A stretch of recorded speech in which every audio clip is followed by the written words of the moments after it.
segura.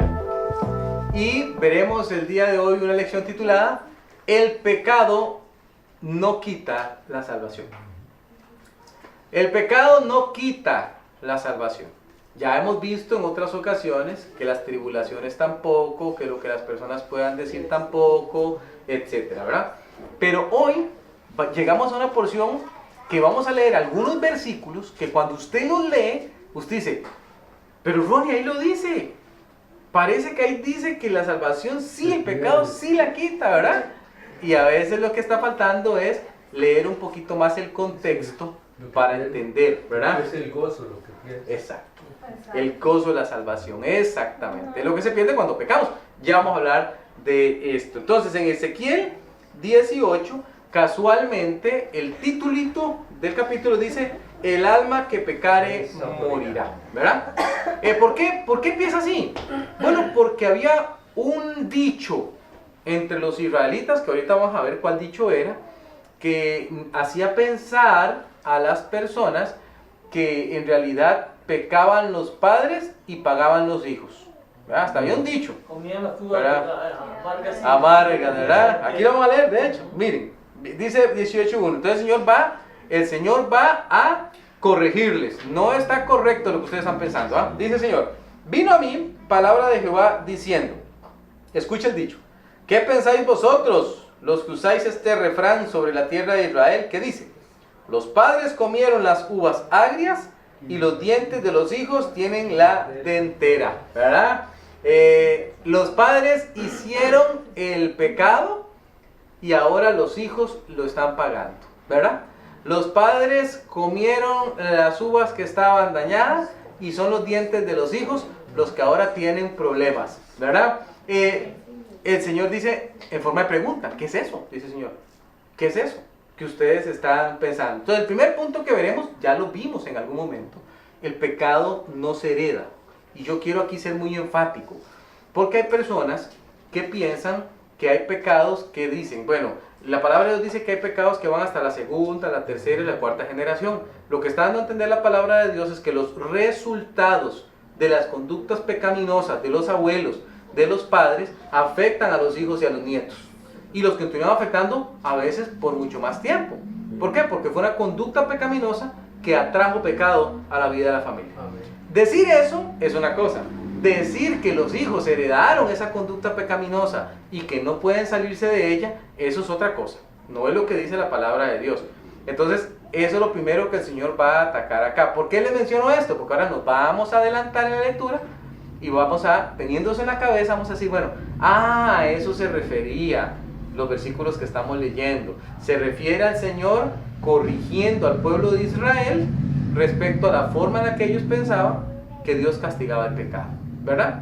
Lo único que heredamos fue el pecado de Adán y Eva. El pecado original, ¿verdad? La tendencia pecaminosa, esa sí la heredamos 100%, ¿verdad? Somos seres humanos pecaminosos y eso tenemos que tenerlo claro. Ahora, vamos a extendernos y ahora vamos a irnos hasta el 21. Ya en el 21 es como el cierre de todo el capítulo 18, donde van a empezar a decir algunas cositas del Señor todavía más claras con este respecto. Entonces aquí viene la segunda cosa, que no es nueva para nosotros tampoco. Si un pecador, llamado en la Biblia un impío, cuando la palabra usa la palabra impío, se refiere al pecador que no le han sido perdonados sus pecados. No por nada, simplemente que no ha pedido perdón por ellos, ¿verdad? Si los pide, se convierte en un pecador que ahora es salvo, ¿verdad? Pero el impío es el pecador que no se ha arrepentido. Eso es un impío, ¿verdad? Entonces dice la Biblia, mas el impío, si se apartare de todos sus pecados que hizo, ponga mucha atención, y guardare todos mis estatutos e hiciere según el derecho y la justicia, de cierto vivirá, no morirá. Todas las transgresiones que cometió no le serán recordadas. En su justicia que hizo, vivirá. Todavía lo aclara más el 23. ¿Quiero yo la muerte del impío? Dice Jehová el Señor. No vivirá si se apartare de sus caminos. Entonces, vea qué importante. Este es el segundo punto. Un pecador que se arrepiente tiene salvación segura. Amén. Eso está diciendo su versículo, ¿verdad? Claro. De hecho, el Señor lo está haciendo en forma de pregunta. Está eliminando lo del primer capítulo. Lo de la primera parte. Está diciendo, no. Puede ser que un papá, un abuelo, un bisabuelo se haya portado muy mal en su vida, pero si él se arrepiente, dice el Señor, yo le perdono. Yo le perdono y le limpio sus pecados. Cuando en el Antiguo Testamento la palabra de Dios está hablando de esto, recuerde que la salvación como usted y yo la conocemos no existía en ese momento. O sea, ellos confiaban en la justicia que era propia por seguir la ley. No era que no esperaban al Mesías, también esperaban al Mesías y ponían su confianza en él también. Pero el mecanismo cercano que estaba era, hay que seguir la ley, hay que cumplirla, los mandamientos. Por eso el Señor Jesús le preguntó a aquel joven rico que le dijo, ¿qué bien haré para heredar la vida eterna? El Señor le dice, los mandamientos, ¿los ha seguido? Y él dice, sí, claro, todos desde mi juventud, ¿verdad? Entonces, se sabe que el hecho de creer o la justicia que viene por el creer en el Antiguo Testamento estaba basada en el cumplimiento de la ley. No es que para nosotros sea diferente hoy día, es lo que trato de decirle. Nosotros estamos con la Biblia ya completa. Pero en aquel entonces no se hablaba de Jesús como hablamos nosotros hoy. Decían el Mesías que va a venir un día, pero sus enseñanzas todavía no habían sido dadas como en el Nuevo Testamento. Cuando en el Antiguo Testamento la Biblia dice que alguien va a morir, es que alguien va a morir, ¿verdad? Nosotros en el Nuevo Testamento decimos, estamos muertos, pero es nuestra parte espiritual, muertos en delitos y pecados. Pero cuando la Biblia dice, el alma que pecare morirá, está diciendo literalmente, va a morir. Por ejemplo, el fornicario, lo van a apedrear. El adúltero, también lo van a apedrear. Entonces, eran castigos de muerte que estaban establecidos en el Antiguo Testamento. Hay castigos en los que se apedreaba, otros en los que se quemaba. Era una situación bien complicada. Creo que es el ¿verdad? capítulo 23 de Levítico. ¿verdad? Exacto. De todas las barbaridades, por ejemplo, los pecados sexuales y los castigos que venían producto de ello. Tenga eso en mente, porque ahora viene lo siguiente. Ponga atención ahí en el 24, porque esto sí es muy importante. Aquí es donde la gente dice, ve, la Biblia ahí dice que si uno comete un pecado, ya el Señor le quita la salvación. Dice, mas si el justo se apartare de su justicia y cometiere maldad, es decir, pecó, ¿verdad? Pecó, e hiciere conforme a todas las abominaciones que el impío hizo, ¿vivirá él? Una pregunta. Ninguna de las justicias que hizo le serán tenidas en cuenta. Vamos despacito aquí, ¿verdad? Vea lo que estamos viendo. Por su rebelión con que prevaricó, es decir, se saltó los límites de Dios, y por el pecado que cometió, por ello morirá. Y si dijereis, no es recto el camino del Señor, oíd ahora, casa de Israel, ¿no es recto mi camino? ¿No son vuestros caminos torcidos? Apartándose el justo de su justicia y haciendo iniquidad, él morirá por ello. Por la iniquidad que hizo, morirá. Y apartándose el impío de su impiedad que hizo, y haciendo según el derecho y la justicia, hará vivir su alma. Entonces, es muy importante que pasemos por esto porque estamos hablando de una salvación segura. Si la salvación es segura, parece que en esos versículos que acabamos de leer, el pecado puede provocar que haya muerte. Entonces algunas personas ven aquí, la salvación se pierde. Pero como nosotros empezamos el capítulo 18 leyendo de qué se trataba, nos damos cuenta que la palabra de Dios no está hablando de eso. La palabra de Dios simplemente está diciendo, si alguien se ha arrepentido, ha venido a los pies del Señor Jesucristo, tiene perdón de pecados, ¿verdad? Así decimos nosotros en nuestro tiempo. En el tiempo de ellos, si alguien se ha apartado de sus maldades, ha seguido la ley y ha buscado de Dios, se le ha perdonado. Pero si alguien en su voluntad quiere volverse atrás, decía en el Antiguo Testamento, y volver a hacer las iniquidades que antes hacía, los resultados propios de su pecado vendrán. Entonces va a experimentar muerte, sea porque la muerte le llega producto de lo que está haciendo, o sea que la muerte le llega producto de la legislación de aquel tiempo que decía, usted va a morir, ¿verdad? Entonces, a eso es lo que se está refiriendo, literalmente la muerte, ¿verdad? Entonces, en este tercer punto, lo que yo quiero enfatizarle es que el pecado puede traer muerte, pero esa muerte no es espiritual después de que el ser humano ha aceptado al Señor Jesucristo. Entonces, ¿qué es lo que trae? Trae separación, trae falta de gozo, trae tristeza, trae dolor, Todas esas cosas las trae. Pero una vez que la persona ha venido a los pies del Señor Jesucristo, ya no le va a ser quitada la salvación que se le dio. Entonces, voy a hacer un salto aquí. En el 18, en el Antiguo Testamento, estamos hablando de las reglas para el pueblo de Israel, con la ley todavía vigente, donde se hacían castigos que involucraban muerte física. ¿Ok? Ese es el Antiguo Testamento. Yo no puedo llegar y sacar este versículo de su contexto y decir, ve, aquí dice que la salvación, no, aquí no dice nada de salvación, aquí no dice nada de Jesús, nada. Simplemente dice, usted se apartó del camino, empezó a hacer iniquidades, usted va a encontrar la muerte. ¿Ok? Entonces eso es muy importante, porque a veces yo he escuchado personas sacar estas porciones de contexto y como le digo, cuando leen suena como que sí, pero no, lea el contexto, vea dónde usted está para que se dé cuenta. Ahora, vamos a ver nosotros, ahora sí, en el Nuevo Testamento, cómo funciona. Vaya primera de Juan. Vamos a ir al nuevo. Es un nuevo pacto. En este nuevo pacto, el Señor Jesucristo es el mediador. Gracias a Él existe el nuevo pacto, ¿verdad? Abogado tenemos. Exactamente. Entonces vamos a caminar por algunos versiculitos. Vamos a caminar de hecho por los versículos 5 y hasta el 2.1. Alguien que me lea el versículo 5 del capítulo 1 de Primera de Juan. Este es el mensaje que hemos oído de él y os anunciamos. Dios es luz y no hay ninguna tinieblas en él. Ok, la porción comienza diciéndonos, no se vaya a confundir, entre la luz y las tinieblas no hay comunión y Dios es luz, ¿verdad? Dios es luz. ¿Quién me lee el 6? 6. Hubo un hombre enviado de Dios. No, en Primera de Juan 1.6, en primera, Estoy con... Está en creo Juan. que está en Juan. Más para adelante, hermano. Adelante, Primera de Juan 1.6. adelante. No, al revés, mi hermano, para el otro lado. Eso es, casi al final de la Biblia. Es más, llega Apocalipsis y se devuelve más fácil. Entre Génesis y Apocalipsis. Sí, sí. Sí, Primera de Juan 1.6. Ahí nos va a decir algo que nos tiene que poner a pensar. Ajá.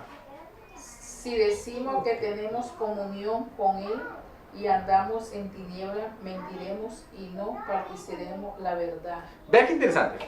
Si usted dice, ok, entonces aquí ya viene la palabra de Dios. Vea la escala. Yo quiero que usted vea la escala. Primer punto. Dios es luz. No hay tinieblas en él. Segundo punto. Si usted dice, porque aquí dice, usted tiene comunión con Él. Si usted dice que tiene algo en común, eso significa la palabra comunión, usted tiene algo en común con Dios, entonces usted no es de las personas que andan en tinieblas. Y si usted dice que anda en comunión con Él y anda en tinieblas, entonces usted se engaña. Es lo que está diciendo la palabra de Dios. ¿Por qué le menciono esto? Porque aquí nos da una clave de por qué hay tanta confusión con la pérdida de salvación. Hay personas que dicen, vea a esa persona, vea su comportamiento, vea cómo anda peor que antes, haciendo unas barbaridades, haciendo unas cochinadas y demás. Entonces, a veces usted tiene que preguntarse, ¿dio frutos de salvación esa persona? ¿O se trató nada más de algo que la persona dijo de la boca para afuera? Porque muchas veces las personas se engañan y dicen ser algo que no son.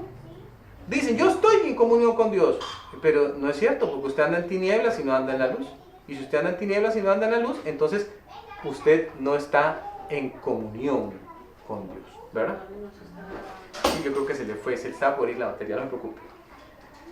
Ahora, si usted dice que no hay comunión por el pecado, entonces tiene que preguntarse algo. Si el pecado, al final de cuentas, todavía vive en mí, yo no he cambiado, entonces eso puede ser la razón de la confusión de la supuesta pérdida de salvación. No hay pérdida, nunca fue. Es lo que se dice en la Biblia, ¿verdad? Nunca fue. Sigamos leyendo. Lo que nunca ha tenido, no lo quiero hacer. Exacto, que voy a perder yo algo que nunca he tenido, ¿verdad? Entonces yo a veces aclaro eso a las personas, porque a veces me dicen, es que yo tengo un tío, es que yo tengo una hermana que viene aquí todo el tiempo fue a la iglesia. Y ir a la iglesia no es una garantía de que alguien tiene a Jesús como Salvador. Te puede ir toda la vida. Si usted no se ha arrepentido de sus pecados, no está en comunión con Dios, entonces usted no tiene frutos de salvación, ¿verdad? Es más que Judas, ¿va? Mire Judas, y Judas caminó con el Señor, un privilegio Muy poco. Vio los milagros desde la primera fila. Qué tremendo, ¿ah? Veamos el 7. ¿Quién me lee el 7? 1:7. Ajá. Pero si andamos en luz, como Él está en luz, tenemos comunión unos con otros, y la sangre de Jesucristo, su Hijo, nos limpia de todo pecado. Entonces aquí hay algo importante. Si andamos en luz, como Él está en luz, tenemos comunión unos con otros. Es decir, si yo de verdad acepté al Señor Jesucristo, Él vive en mi corazón, entonces dice que se cumplen varias cosas. Primero, tengo comunión con los hermanos. Es decir, estoy en comunión con ellos. Por eso es que no puede existir algo como esto. Yo soy cristiano, pero yo vivo mi fe diferente. Yo he escuchado eso. Yo vivo mi fe diferente, yo no voy a la iglesia. Pero aquí dice que usted, una señal de que usted está en luz es que usted está en comunión con sus hermanos. Le gusta estar ahí compartiendo lo común que tienen. Dice, pero yo no voy a la iglesia. Yo vivo mi fe diferente. Momento, hay que dudar de esa salvación. Porque la salvación de la que habla la Biblia implica que usted va a querer compartir con sus hermanos. Lo implica. Aquí lo está implicando. Aquí lo está implicando. Comunión. Y dice que eso ocurre porque la sangre del Señor Jesús nos ha limpiado de nuestro pecado.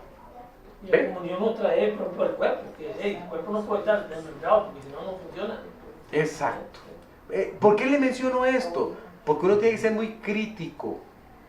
Esta es otra cosa porque las personas dicen a veces la otra cosa que es contraria, que es, no, él sí tiene a Jesús. Lo que pasa es que no le gusta compartir con nadie. Entonces usted dice, un momento. Él sí tiene a Jesús, pero no le gusta evangelizar, no le gusta leer la Biblia, no le gusta orar, pero lo tiene. ¿Cómo es ese tener? ¿Cómo es ese tener? Si el que está en Cristo nueva criatura es. Las cosas viejas pasaron y todas son hechas nuevas. Pero en esta persona parece que nada nuevo pasó. Todo sigue siendo viejo. Entonces ahí es donde tiene que tener cuidado. Cuando hay una verdadera decisión por Cristo, usted ve que la persona rapidito quiere conseguirse una Biblia, rapidito quiere ir a la iglesia, quiere orar, quiere compartir y rapidito quiere servir. Eso es una señal buena, ¿verdad? Sigamos leyendo. Si decimos que no tenemos pecado, vea qué importante este punto. Nos engañamos a nosotros mismos y la verdad no está en nosotros. Yo nunca peco. Entonces la Biblia dice, usted está engañado. Eso no es cierto, ¿verdad? Eso no es cierto. Ahora, ¿por qué le menciono esto? Porque antes dijimos que el pecado no nos puede separar. El pecado no quita la salvación. Entonces aquí está diciendo que el pecado parece ser una realidad que está todo el tiempo en nosotros. Es más, la Biblia dice, diga que usted no tiene pecado, se vuelve mentiroso. Entonces, qué raro. ¿Cómo es eso? Sí, entonces, puede decir, no, momento. Yo estoy en un cuerpo de carne. ¿Qué peca? Peco con mi pensamiento, peco con lo que dejo de hacer, peco con lo que hago mal, peco con lo que digo, peco con lo que veo, con lo que no digo. Vea, con lo que escucho y no hago, o con lo que escucho y sí hago. O sea, peco. Pero yo en mi espíritu fui sellado con el Espíritu Santo, entonces soy salvo. Pero mientras viva en este cuerpo de carne, yo necesito que en este cuerpo de carne estar pidiendo perdón por mis pecados. Ese es el punto al que quería llevarle. El 9, si alguien me lo lee bien fuerte. ¿Qué dice el 9? Y confesamos nuestro pecado, Ajá. si Él es fiel y justo para perdonar nuestros pecados y limpiarnos de toda maldad. Ajá. ¿Qué dice el 10? Si decimos que no hemos pecado, le hacemos en Él mentiroso y su palabra no está en nosotros. Vea qué importante este punto. Hay dos escenarios distintos. No, ya no está grabando. Hay dos escenarios distintos aquí. Uno, el escenario de la persona que dice, no, yo sí peco. Y dice, confieso mi pecado. Vea que son dos decisiones diferentes. En una digo, confieso mi pecado. No me voy a quedar con eso. Y en el segundo caso dice, que la segunda persona dice, yo no voy a confesar mi pecado. Y dice que automáticamente no confesarlo, es decir, como que no lo he cometido. no lo he cometido. Y como no lo he cometido, le hago a él mentiroso. Le hago a él mentiroso en automático y su palabra no está en mí. Vea que el Señor es muy claro, ¿verdad? Es decir, yo podría tener dos modelos diferentes de personas acá y es importante reconocerlos. Como creyentes, como hijos de Dios, nosotros necesitamos tener conciencia de eso. O sea, nosotros necesitamos tener conciencia de, en definitiva, aunque nosotros digamos que no hemos pecado, nuestro decir no hemos pecado nos hace mentirosos a nosotros y automáticamente le estamos diciendo mentiroso a él, porque él dijo que somos pecadores. Ni Jesús dijo,